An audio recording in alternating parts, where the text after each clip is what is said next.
Welcome to the Agile Career Podcast, where we will take you on the journey from employed for life to employable for life.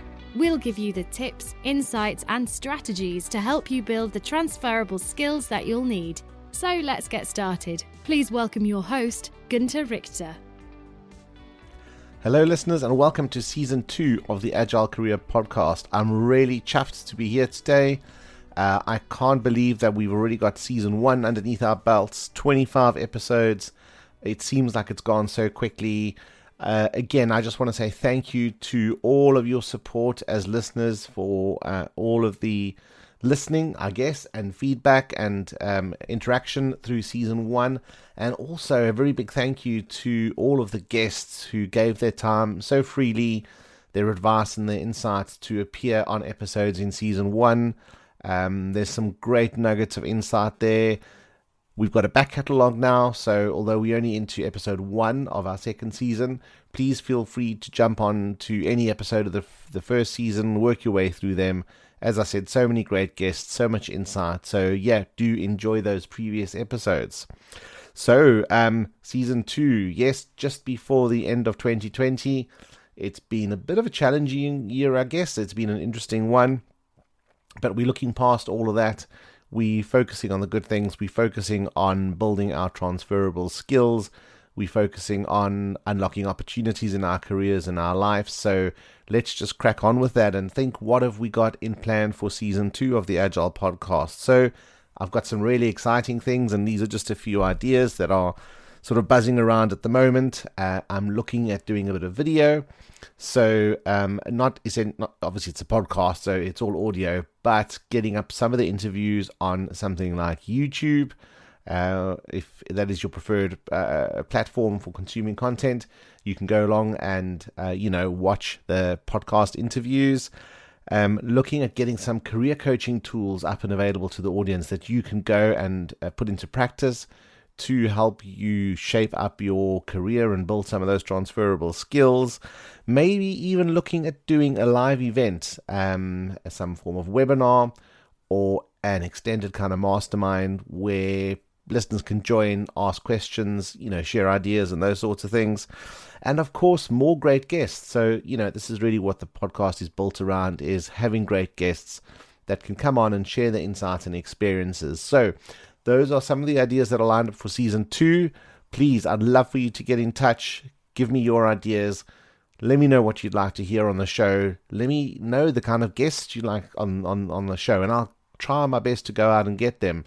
I really want this show to be for you, about you, the listeners, to help you build those transferable skills. So reach out to me via the podcast page, or drop me a note at info@guntherrichter.com. I'm always up for a chat, so just go ahead and do it.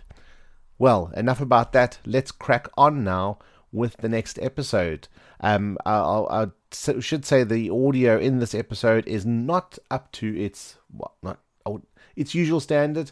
I was kind of traveling a bit between lockdowns, so using slightly different equipment, but the content is great. Enjoy episode 1 of Season 2.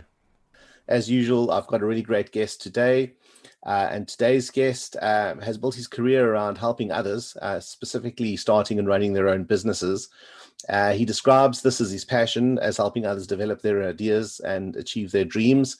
But without further ado, I'd like to introduce Felix Wong, who's coming to us from Hong Kong today. Hi, Felix. Welcome to the show. Hi, everyone. Thank you so much for having me.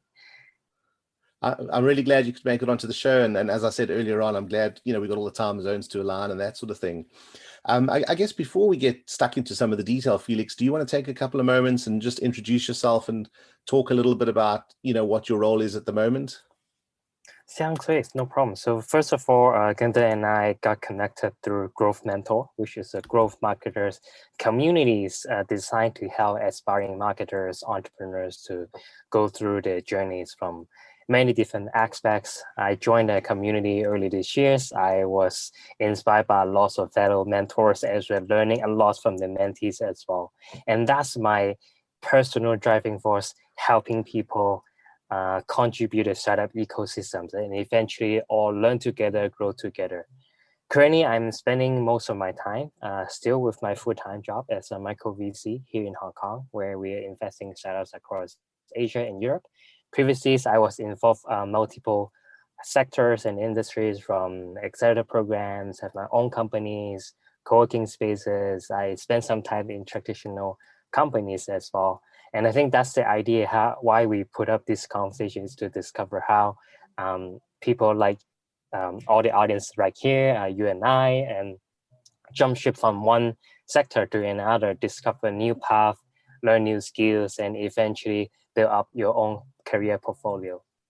That's absolutely right. And as you say, at the moment you're very much focused in the sort of VC space, and but you talked about shared workspaces, you talked about running your own gig.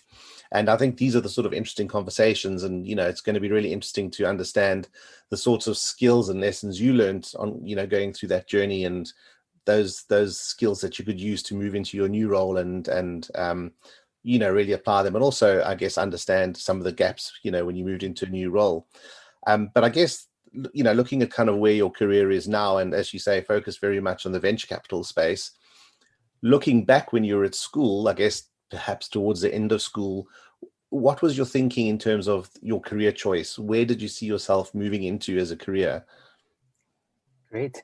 That's a good question. So I graduated 7 years ago. I was born and raised in Hong Kong, and then I spent my high school and university time in the UK.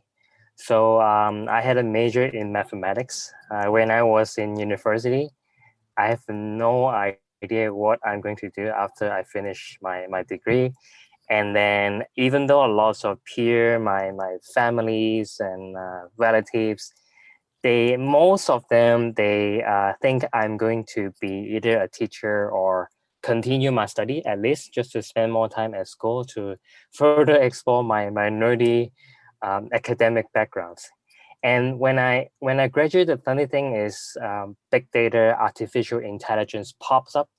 And that's why and how the industries require lots of talents, from mathematics to engineering and data science backgrounds.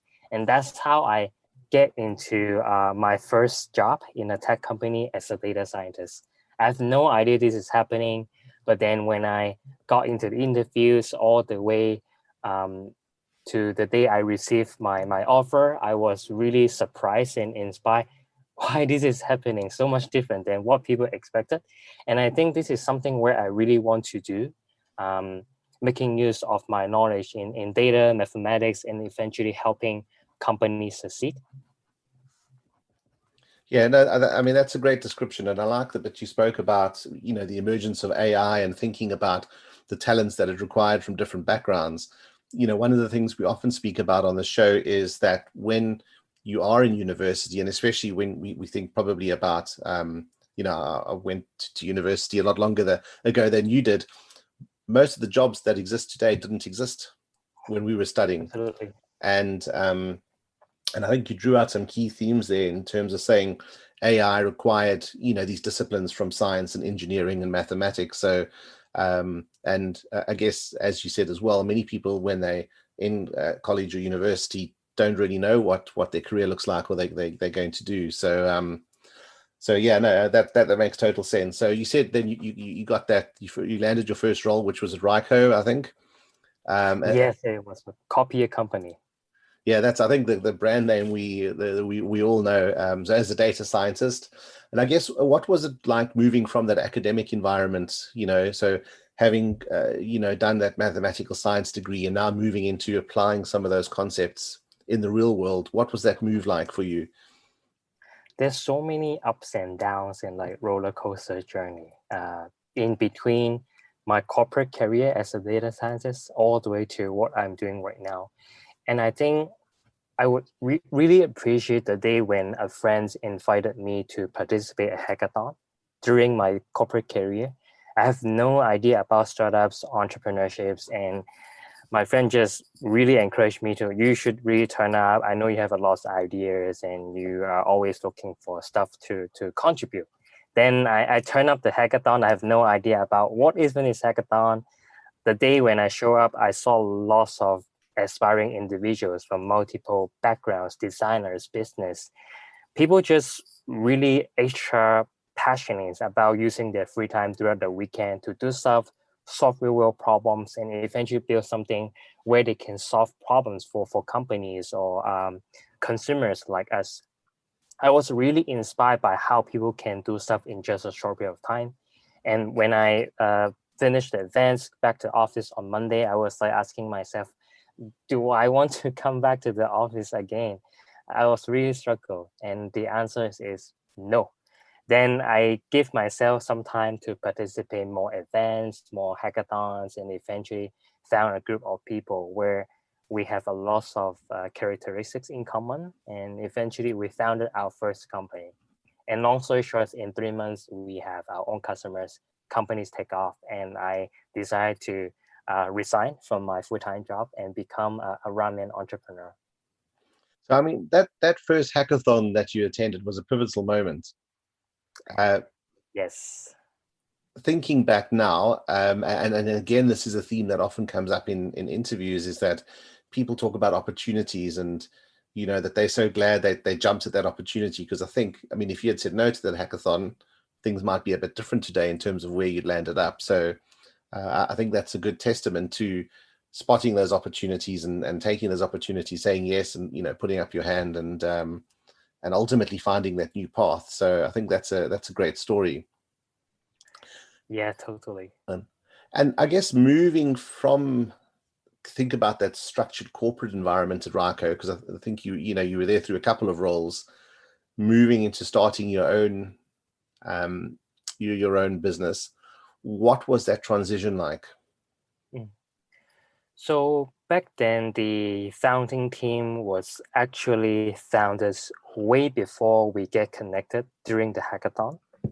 There are a couple of really passionate individuals from business, marketing, and design backgrounds, and they are trying to put up a solutions where heavily rely on data science.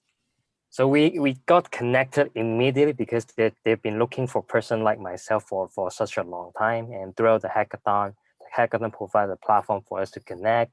And that's how we kickstart the story. They looking for people who can build algorithms, analyze data, and provide insights for their customers.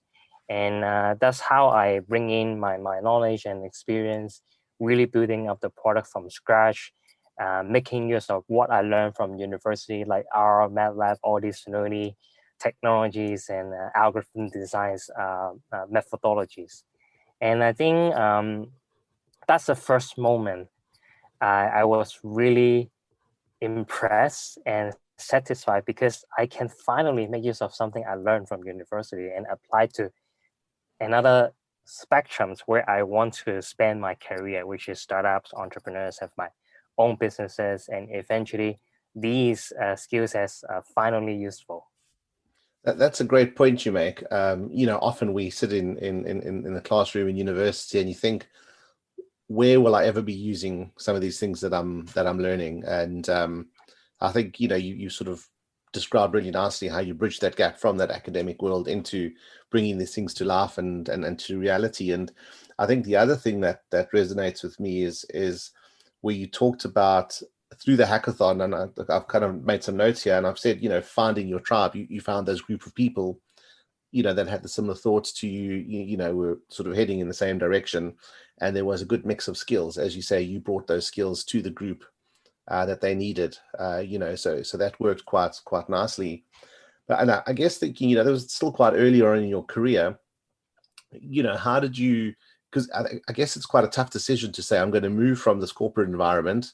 That's and I'm doing air quotes here because people are listening and they can't see the video, but the safety and security of a full-time kind of corporate job.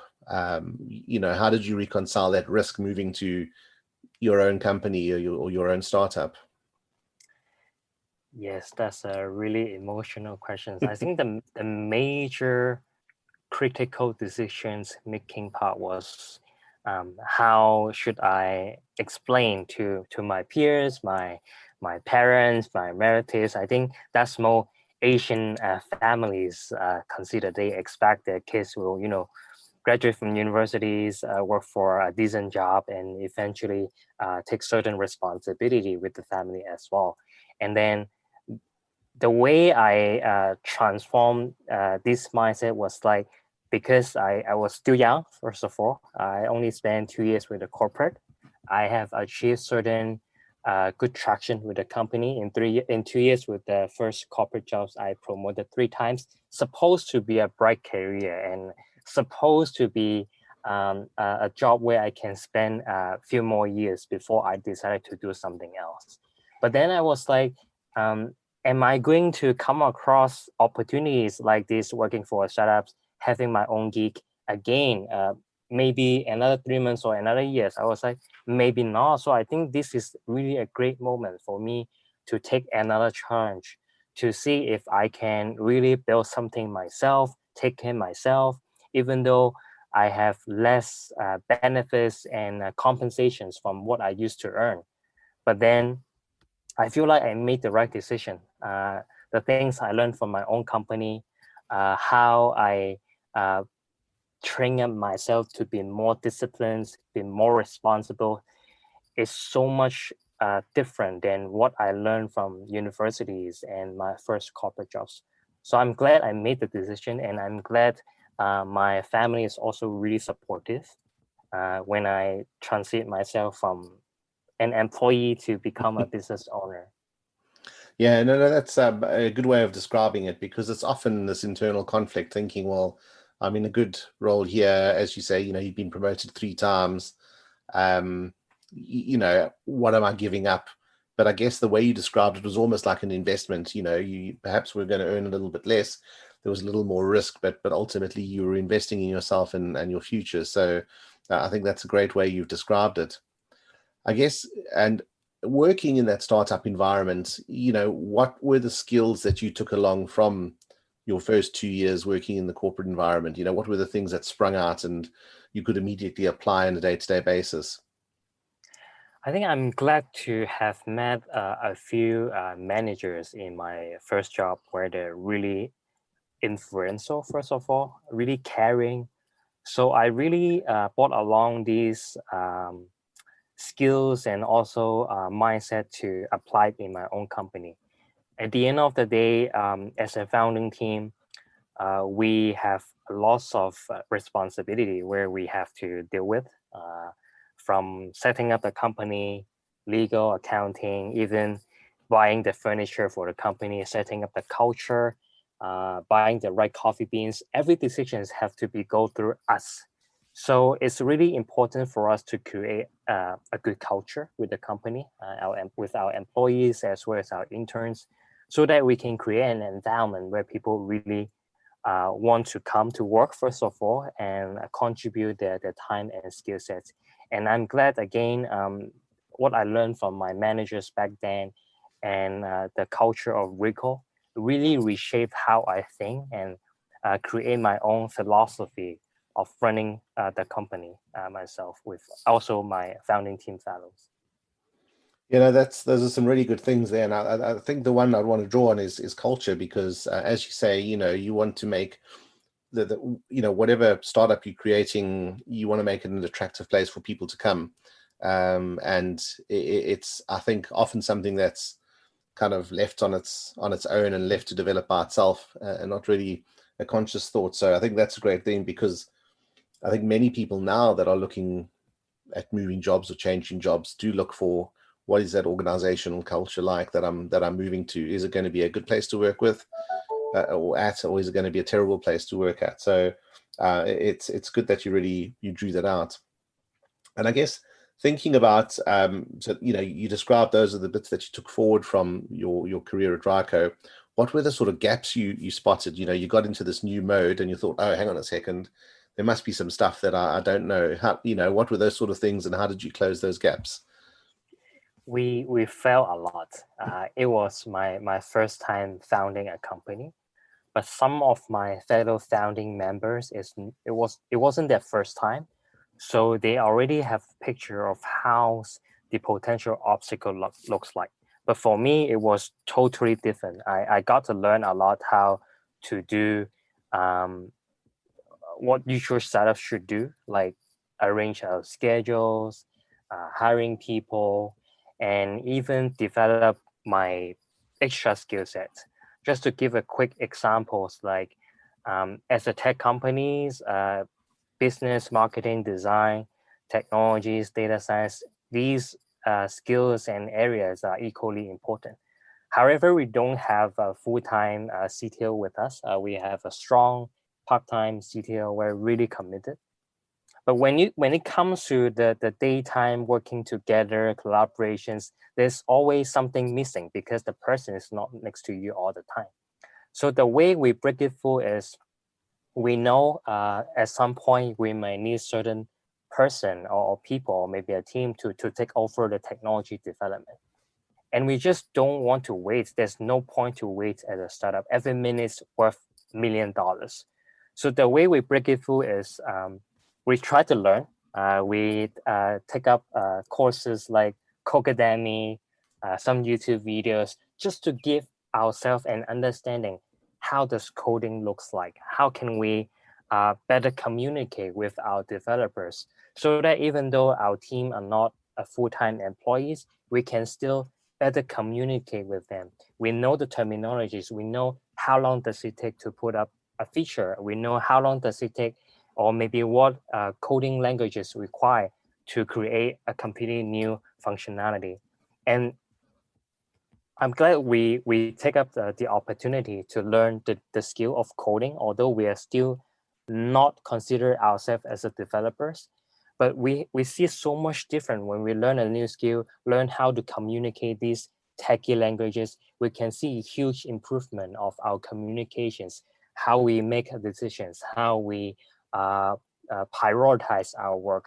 And even though we are still don't have a full-time tech person back then, these knowledge gaps is closing very much narrow than before. And it was really a good experience, I would say. That's really interesting, because one of the previous guests on the podcast started her career as a developer, software developer. And one of the things that she, I think, requested was being placed in the middle of the business, so she could learn the operations of the business, the day-to-day functioning and the processes and all of those things. And I like the way that you described it, because you almost kind of flipped that on its head and saying, as a non-techie, you needed to invest some of your time to develop those technical skills. Not that you were going to be coding the product, but that you could communicate with your development teams. And I think that's a great takeaway, because at the end of the day, that skill is communication, whether it's talking to a customer or whether it's talking to a supplier, or in this case, talking to your internal development team. So I think that's a great takeaway. And also some of the resources you mentioned there, like YouTube and Codeacademy, there's no excuses why people can't go out and learn those skills, because all the stuff's out there. You just need to make the time and go and do it. And I think I've got a little question that relates to this a little bit later on, but I'll save that as we move through the show. Okay, so that was your time in the startup, but I guess it came a time to move again, and you moved on from there. What was your next move? So I spent 1 year with the founding team. It was really amazing. But in just 1 year, as we mentioned earlier, myself learned a lot, the founding team grow a lot, and the companies really takes off. And at the same time, I sort of discovered my second passions in the entrepreneur scene, which is community building. And why I discovered this skill is when I was working on my own startup, I also volunteered my time to host hackathons, to organize events in the evenings, weekend. So the startup ecosystem players got to see me a lot, not only because of my company, but also the way I contribute, the way I appear in multiple scenarios. And I sort of started to see myself spending more time in community buildings than my own company. So I realized this is maybe something I should further develop. So I got in touch with another company, and eventually they want me to join the team at the Wave, which is co-working space and community in Hong Kong, supporting early stage startup entrepreneurs. I would say it was a really great experience for me to lead a team working for another company and really pursue my journey in community building. So I said goodbye to my founding team. It was really emotional that evening. I still remember. Everybody cried because I can feel when my founding team cried, it's sort of emotional. At the same time, it proves how important they see our relationships. But at the same time, they're really supportive for me to pursue a second career in community building. And I'm glad I make another right decisions, moving from my own company, my own baby, to work for another startup. Yeah, I mean that is indeed a tough decision, and the notes that I'd made prior to the show was kind of looking at your time at the Wave, and then I guess after that at Techstars, there was this distinct shift from where you were to this view of community. And I really liked the bit that you described about building out your community, and you spend more time ultimately doing that externally than you were within your own organization. And I think that's a great takeaway to people listening, that I guess if you want to develop a skill in a certain domain, or you want to be seen as the person who's knowledgeable, doing things as you did them, running those hackathons, getting visible in the community, and I think giving and sharing is the ideal tool to sort of build that profile and become seen as the go-to person when they think about whether it's growth hacking, or whether it's a marketing automation, or whatever it is. Build up that profile and be seen as that go-to person because you're so prominent in the community, and you've given a lot to that community. So I think that's a great piece of advice. And what I guess then kind of moving back into out of your own startup and into another organization, what was that like in terms of some of the new things you might have to adjust to? So first of all, I pivot myself from being a data scientist to a growth marketer in between the transitions of running my own company to the other company who support community building. So in short, it's a company, a spin-off from my family office. And they were putting resources and time investment into building more support and resources to help budding entrepreneurs succeed. And I sort of figure out this is a true passion where I really want to extend my career. Because when I run my own company, it was really amazing, satisfied. I feel good. But how can we allow more people to access these industries and era is something even more motivates myself. So I think community buildings, entrepreneurship educations is the only way where we can help more people realize the beauty of entrepreneurships. And I want to be the person to drive this.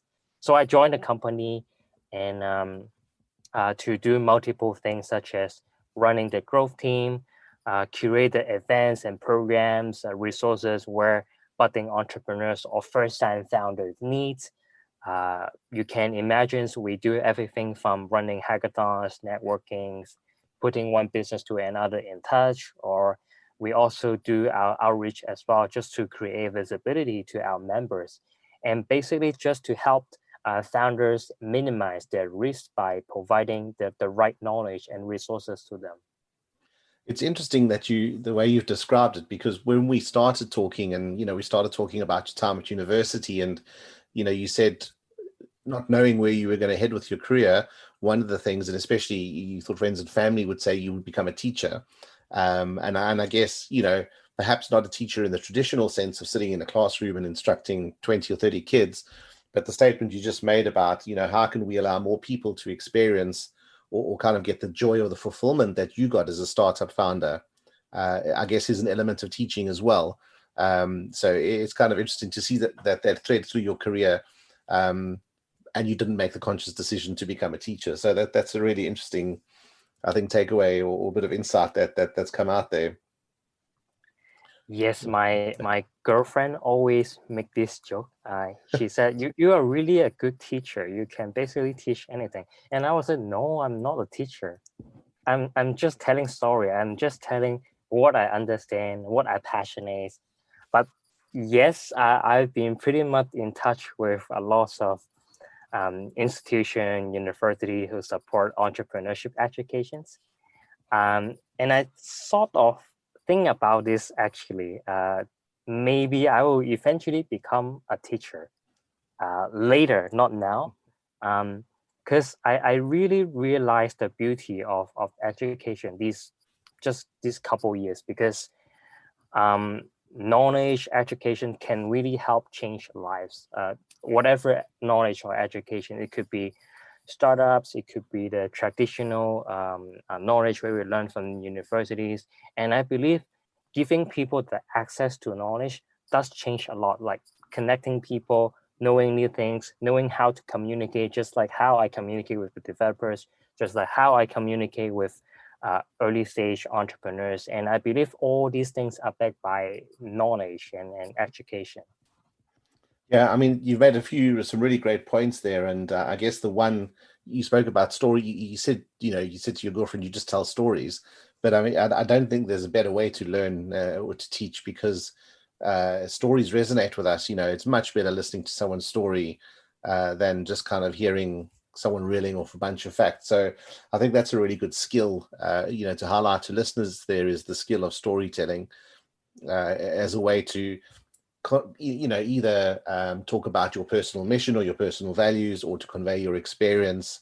And as you've done, unlocking the beauty of education and giving people access to knowledge, whether it's through a formal platform or whether it's through the medium of storytelling. I think that's a really good takeaway there.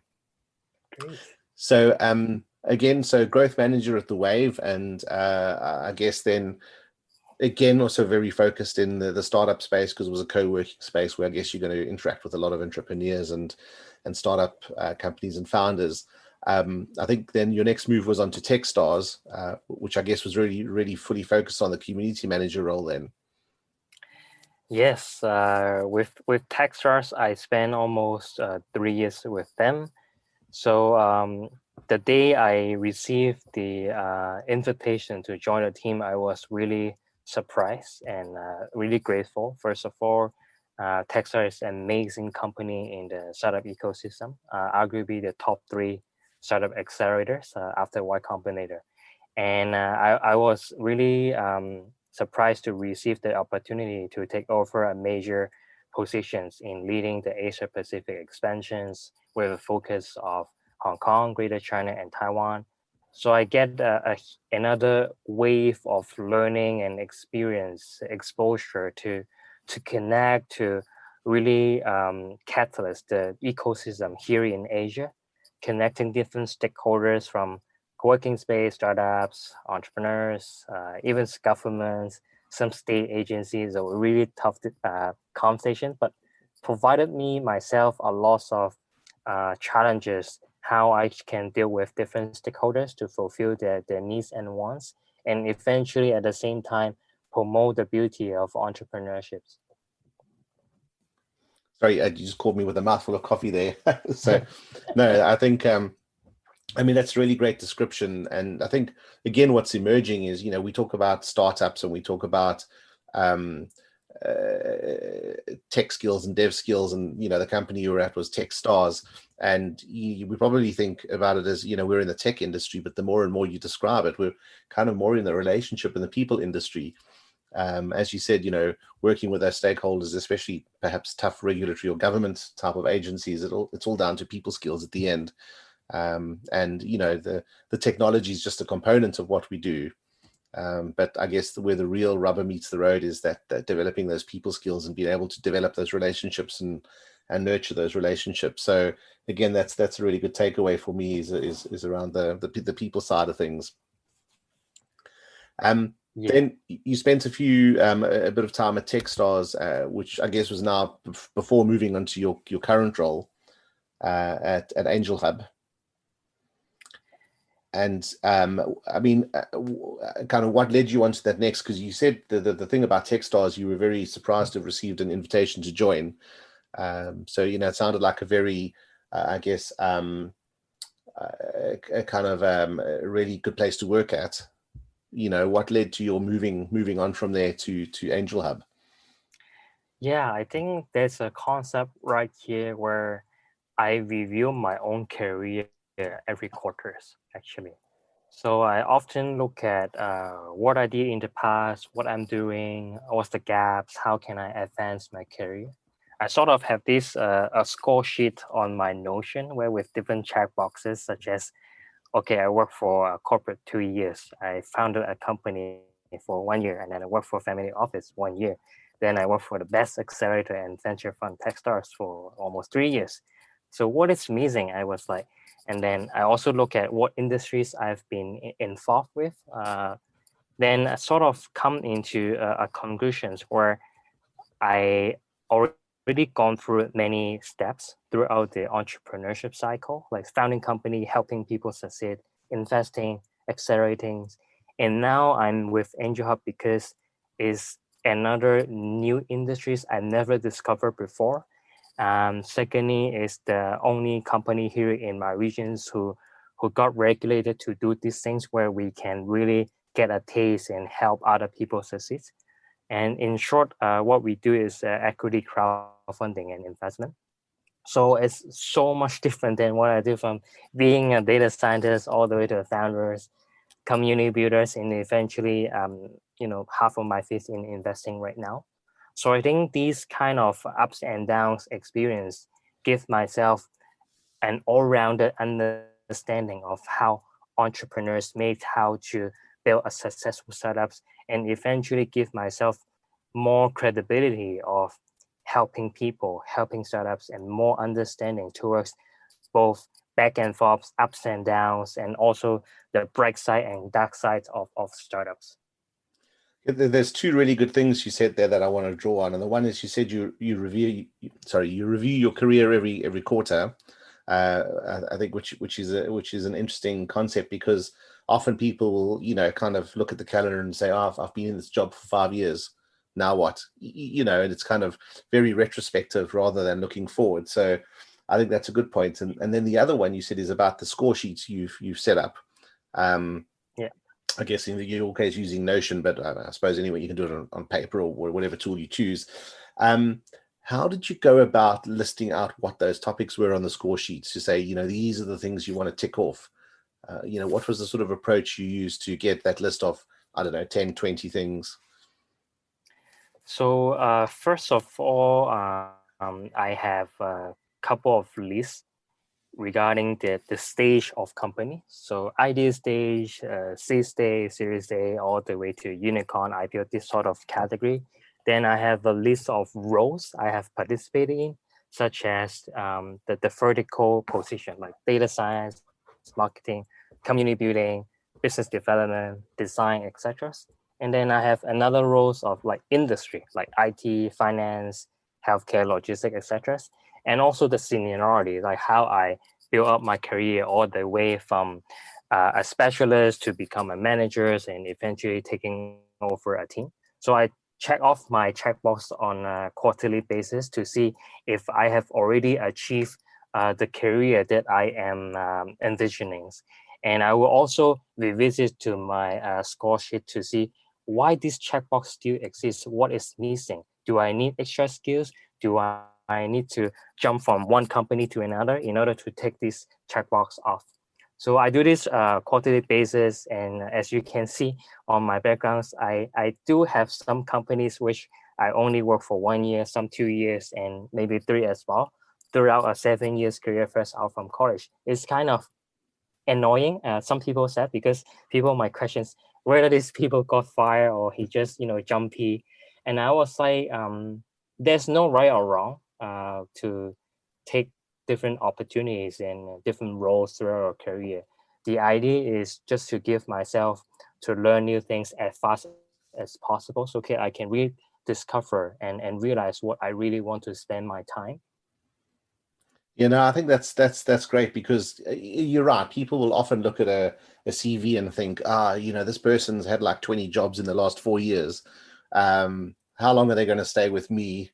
But again, that's looking at it from the employer's perspective. And, you've come at it very much from developing yourself, which is the right thing to do, thinking about what are those skills I want to be developing. And also, as you say, coming back and thinking, I've got an open checkbox here. Is this still relevant? Maybe it's not anymore. So let's take that off the list, put something new on the list. So I think that's a great way of constantly kind of evaluating your situation, and understanding your direction of travel. So I think that's a great takeaway. Great.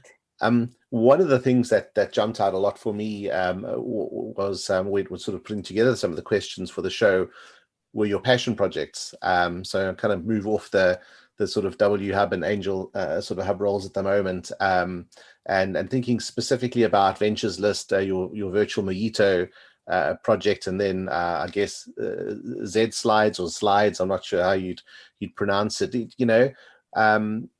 Talk to me a little around your thinking. What are these passion projects for?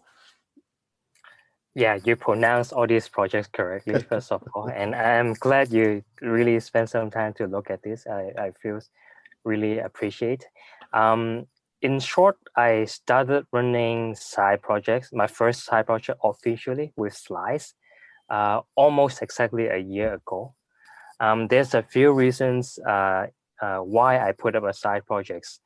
First, I realized sometimes when you notice or recognize a problems where you want to solve, but with the existing resources where you cannot, or maybe with the policies or the restrictions, constraints with your full-time role, where you cannot take away these problems or make the problems at least as minimal as possible.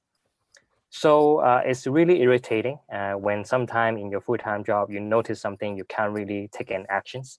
So I think side projects is a way where I can solve this emotional contradiction with myself and also the company I work for, and try to stay away from as much as conflict of interest as possible. So just to give a quick example, Slides is a passion project where I put up a pitch deck presentation designs every week.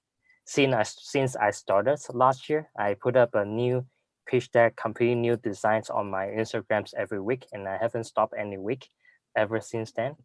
And the idea is just to give people more inspirations how they can create a better presentations, either on PowerPoint, Google Slides, or Keynote.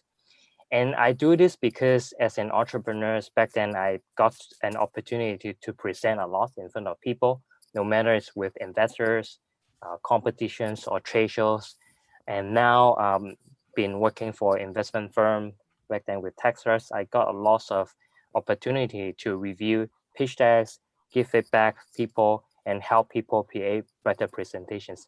But still, you see a lot of presentation slides where you can't really spend time to look at.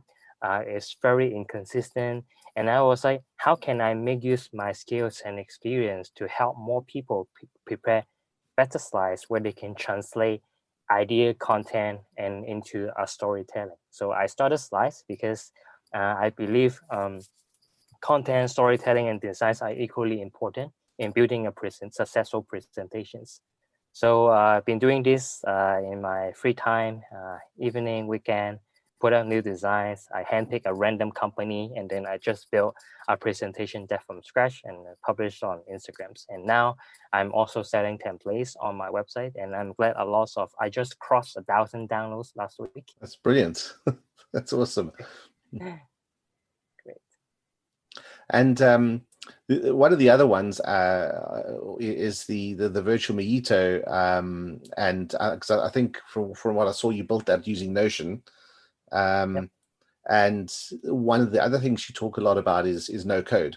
Yep. And I guess, as you previously described, you learned a lot of coding skills, and you weren't necessarily a coder or a platform developer. What advice would you give to non-technical people about developing technical skills? Yep. So yes, I took some course learning how to do front end like HTML, CSS, JavaScript before. Although I have a certain amount of understanding, but I'm still not a developer because I'm not doing this on a daily basis. I learn a little, I can read, but I can't really compile. So there's still a huge gap for me to become a front-end developer, arguably. But now with the emerge of no-code ecosystem, there's so many resources and softwares where allow people to build something without a single line of code. Just to give a few examples, building a landing page, websites, or even a platforms, application. Nowadays, you don't really need a developer anymore.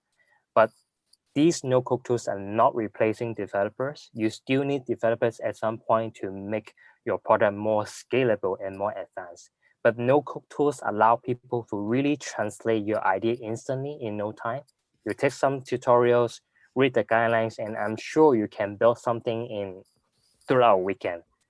So I've been following the no-code ecosystem for a couple months because of people was locked in their home because of the pandemic. So a lot of people are trying to do something to make use of their time.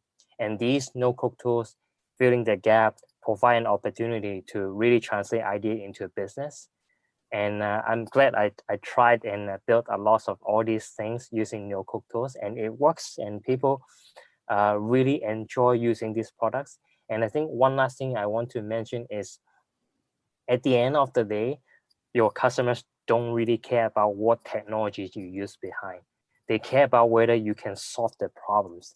And if the no-code tools can build something to help your customers make their problems disappear, it is a great product. It's not because you have some advanced technology like AI, blockchain, machine learning behind. It's because how you can solve the problem. I think that's a great takeaway. And, you can even translate that into, as an individual, when I'm pitching myself to a company as a new employee, yes, I can code HTML or CSS or JavaScript, but apart from that, what problems can I solve? What's the value that I'm bringing? So I think that's a really great way to describe it. And I think even as an individual, if you're thinking about or doing a side hustle or passion project, or thinking about starting up your own gig, the barrier to entry is very low with these tools. You don't have to stand up a whole platform, and you don't have to think about learning some really deep technical skills or forking out money to get those skills. You can do it yourself with these tools. So I think that's a great piece of advice. And I think even if you aren't in the technical space, or you're not a technical person, having an appreciation of the tools and those sorts of things is important. So I think that's a really great takeaway. Great. So I guess thinking about how you ultimately kind of moved into the space you are now, it's a I'm just trying to think of it. I guess it's a kind of two-sided market where you're bringing together startups, you're bringing together funders. There's all these other stakeholders as well. It's a fairly complex and quickly changing market or environment. How do you keep yourself up to date and learning with all of new emerging, not necessarily technologies, but themes and those sorts of things? You're absolutely true. So much information out there. The market is changing rapidly. You always have to keep yourself updated, no matter you're in the industries, what scenario you are. It's really important to learn. The fun fact is, when I was in university, I don't read much because at mathematics school, I don't have to do much presentation. I have no group work. I basically rarely speak throughout my university life. But when I comes into the entrepreneur ecosystem, everything just force yourself to learn, to connect quickly. Otherwise, you miss out lots of information. You will be so much behind from the market. So I sort of created a regular routine just to keep myself updated for multiple things, either things that I'm passionate about, either things that I should go deeper, or maybe things that I just purely interested. So in short, my primary position is as a growth marketer. So for me, it's really important to keep myself updated into the latest marketing technologies, how to growth hacks, and what other new marketing terminologies or platforms or channels come up. So I subscribe a lot of newsletters, and I try to read most of them in the early morning when I'm having breakfast or coffee, so that I can really refresh my mind and help myself jump into the working mode before I literally working. And I also have another practice where I categorize all the learning resources I have. Whenever I read an article, I will make sure I jot it down on my Airtable, categorize what is some key learnings from the article. And then there's a hack I use all the time is whenever I completed an article, I will make sure myself to connect the author. So just to build a relationship, start a conversation, it could be something like, hey, Foti, I read an article about building a growth marketer community, but there's something I don't understand in your article. Would you mind to explain and extend a conversation? 200% of the author will receive and accept your invitation because they realize there's a readers out there. They love to start conversation, and that's how I compound the learning experience and also build connections with the author directly. And that's how I learn, read, and make my connections all together. I think that's an awesome piece of advice, and it's very different from the sort of experience often on LinkedIn where someone will send you something and say, hey, I'm a B2B marketing expert and I'll sell you 1,000 leads. You like, no, Yes. but I think, as you've described it, it's about building relationships and thinking beyond that transactional type of thing. So I think that's a really, really great piece of advice. Okay, Felix, this has been brilliant. You've shared so much. We've gotten so much insight out of this chat. I've made loads of notes. So, of course, I'm going to share all of these in the show notes. So, it's been great you sharing your experience and story, and I'm really grateful for that. I guess before we end off, just a couple of short questions. Is there any, you've mentioned some really great learning resources and learning hacks as well, but is there any particular book that you're reading at the moment that you'd recommend to listeners? Yes, I just finished What You Do Is Who You Are by Ben Horowitz. So it was a great book about leadership, creating business culture. Although he is one of the best venture capitalists globally, but this book is not about why he invests, how to invest, but really about all the struggle of being a leader, how to lead a team, how to walk through those difficult moments. You'll be surprised he used a lot of interesting examples, not about himself, but also the people he met casually, professionally, and also from family. So it's really a great read, and I learned a lot how to apply into my own team. And I absolutely recommend you take a look at What You Do Is Who You Are. Okay, that's a great recommendation, and I'll put that on the show notes as well, so readers can go ahead and follow that link. And then finally, where can listeners? I think we've got a bad connection. Just checking that you're still on. Yeah, yep, I'm back. Looks good. Yeah. Finally, where can listeners connect with you or find out a little bit more about you? Yeah, we can definitely stay connected on LinkedIn, on Twitter. If you like to see my food, you can connect my Instagram as well. I cook a lot, although I spend most of my time doing business throughout the week, but I try my best to try new food, cook myself, serve my families, and I often publish on my Instagram. Okay, that's brilliant. I'll share those links as well in the show notes. So, yeah, Felix, that's been awesome. Thank you so much for your time. I really do appreciate it. And I'm really grateful for all the insight that you've shared. No problem. It's my pleasure. Wow, some really great insights there from Felix. And again, I wanted to say thank you and, of course, wrap up the show with sharing some of the key takeaways that sprung out to me and some of the insights that I drew out of the conversation. I also want to say before I get into that detail is that one of the things that Felix talked a lot about on the show was the whole sort of no-code movement and the way that technology has been becoming more accessible to, I guess, people who aren't really coders. And since the interview, I've gotten started on looking at quite a few things and working on a side project. So again, I just want to say thank you to Felix for introducing me to the whole concept and community of no code. If you want to learn a little bit more about what I'm doing, just take a look at my Twitter account. That's @Gunter. I am building a project at the moment, which is going to be a change management toolkit.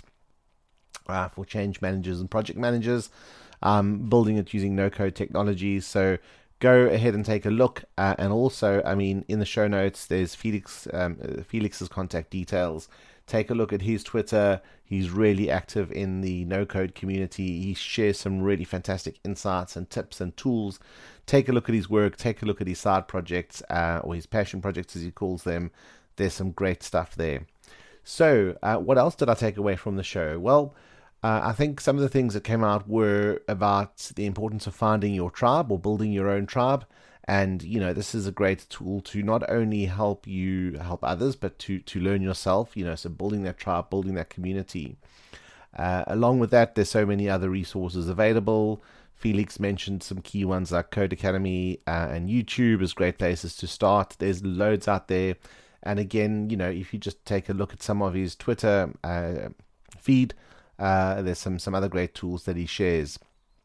Storytelling was something he mentioned was a really good transferable skill to build and work on. Again, you know, it's come out in a number of the podcast episodes.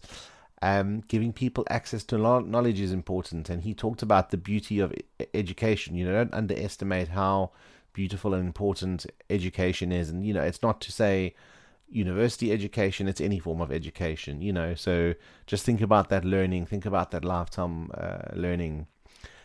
Interestingly, or very interesting, was the score sheet concept that Felix talked about, where he'd set, I guess, an amount of targets around working in different roles, different verticals, and different sizes of organizations or maturities, and kind of using these as a tick box and, you know, reviewing these on a regular basis to track and plan his career. He said, you know, keep looking out for problems and how these can be solved, and, you know, do this as a side hustle. It might not be part of your everyday role. Do it as a side hustle, because you're going to be developing your own skills, learning new things, and you're going to be solving problems for others. So that's really great advice. We've spoken about no-code tools. Just to call those out again, there's some fantastic tools and platforms out there. The other thing that was very important to me was Felix said, no matter how senior you are, you always need to be learning. And I guess senior can be read in more than one ways, you know, either senior within the organization or your career level, or both in terms of your age. So, you know, don't think that you can't learn. It's never stop learning. Create a routine that will enable your learning goals. And Felix mentioned some approaches that he uses. He called it compounding his learning experience by making notes of his learnings, noting the sources down where he learned these things, and importantly, connecting with the author. Again, you know, where you often get more insight, and of course you build your network. So that's it for me today. Another fantastic episode. Thank you again to Felix for giving your time. I really enjoyed the chat, and thank you to the listeners. I really do appreciate you tuning into the show. Any feedback that comes through is also appreciated, suggestions, etc., etc. Have a fantastic Christmas and New Year. Have a good break. And I will talk to you in the next episode. Bye-bye and take care.